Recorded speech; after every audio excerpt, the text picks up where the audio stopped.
I'm Clare Dickens. I am a mental health nurse by professional background.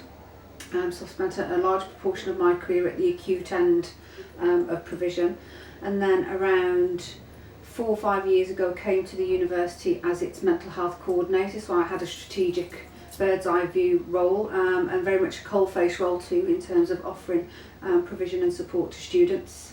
And then now I am a senior lecturer in mental health and a doctorate student.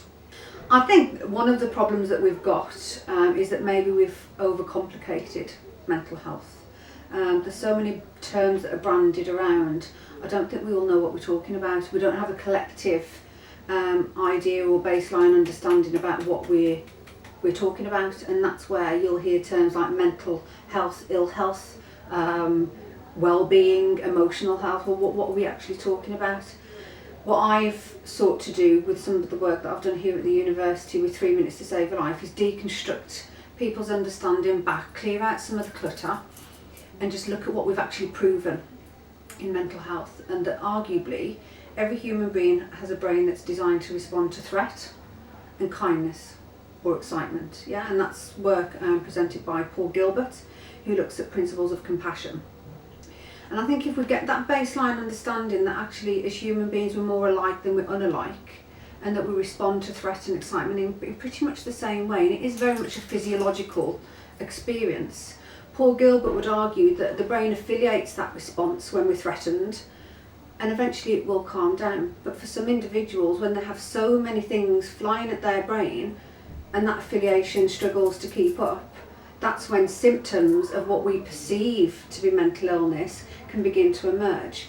And again, maybe if we deconstruct it back to a principle of how the brain responds, and we've proven that through neuroscience, I think that's the only thing we've really ever proven scientifically, that very often when your brain is responding, it's behaving as it should.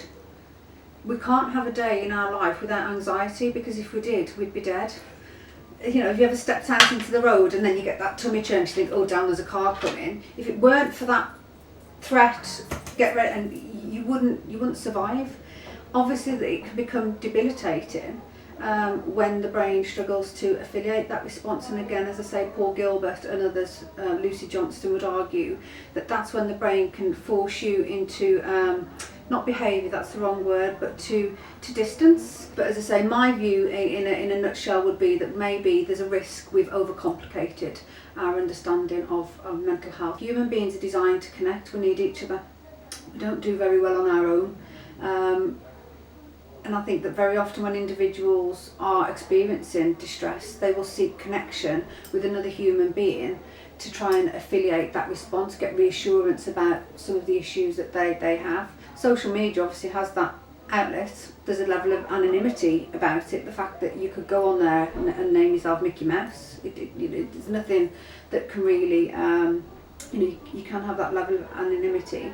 Where I think it's potentially got some downsides, if you like, is that when you look at one of my area of expertise and passions is suicide prevention. And I've got no doubt there are individuals who've reached out on a social media platform and potentially been saved. Another issue I think that maybe is worth mentioning is the fact that from a communication point of view, human beings, we've proven so far, it's an evolving theory, that we're very much biased towards body language. So even when we are distressed, you might not remember much of what somebody said or the way they said it, but you do remember how they made you feel, how they were, and that helps, doesn't it, when you're on a face-to-face basis, because if someone's feeling overwhelmed, you can just be with them. So much of our communication is lost through social media. And if you look at our inhibitions as human beings, I have to reflect from my own experience. When I was younger, I would probably text something a little more harshly than I ever would say to someone's face. You've got to consider as well, I've seen some trolls on and I've got to say some of them are alleged professionals, particularly on Twitter. They seem to scan for somebody trying to do something with the best of intention or present them. It's attack. One of my favourite captions, a piece of writing, warns people not to compare themselves to others, because you risk either becoming vain or bitter, because you either think that you're better than someone or not. Yeah. but we do. It's part of our instinct, if you like, to actually scan and maybe we've been socially constructed to believe that having that house is valuable and is a sign of success, and rarely do we really consider that maybe that person isn't happy, or their life isn't as rosy as is being painted.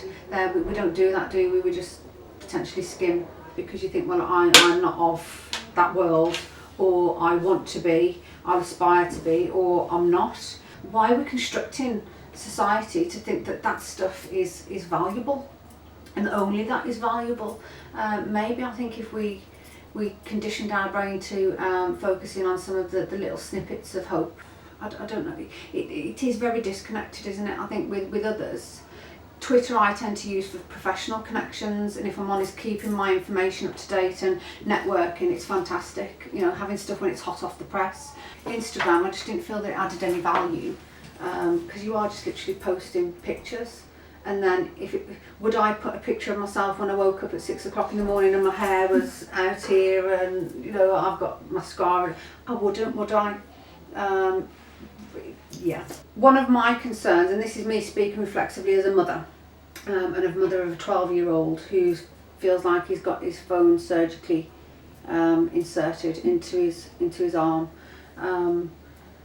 It's a tricky one, because obviously that's how their friends communicate. That's their world. It's a dangerous world out there, but it's still a dangerous world, and the access to that dangerous world is probably easier through that platform. So I think we misalign. Again, maybe only time will tell how harmful or beneficial that is. I think there's some due regard to be had for the fact that we have physical health education within schools, we have sexual health, but we don't have emotional health.